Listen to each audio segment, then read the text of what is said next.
ترنم صبوح صباحي. الله أكبر الله أكبر الله أكبر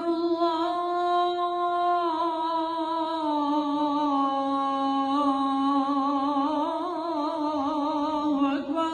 So this is the maqam of tarannum. It's called sabahi. It's to keep you awake. أذان الظهر مقامات ترنم ميلودي حجاز. Hijaz. الله أكبر الله أكبر الله أكبر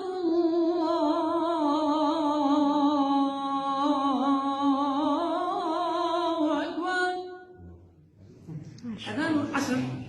أذان العصر ميلودي ترنم راست مسلم. Misri. The third is the Asr, is the Egyptian side. الله أكبر الله أكبر الله أكبر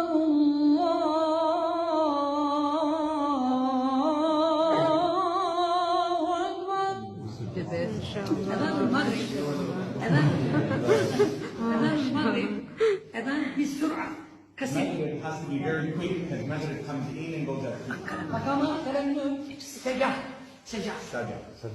الله أكبر الله أكبر الله أكبر الله أكبر.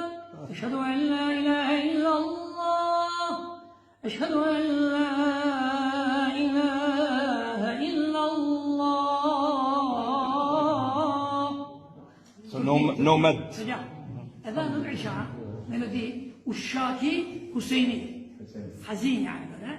The Isha is the end of the day, so it's a sad melody.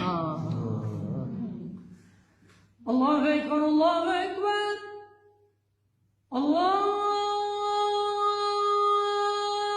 أكبر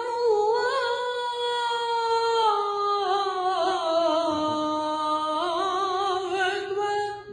ما شاء الله ما شاء الله. اللهم انصر الإسلام والمسلمين. آمين. اللهم أعز الإسلام والمسلمين. آمين. اللهم أيد كلمة الحق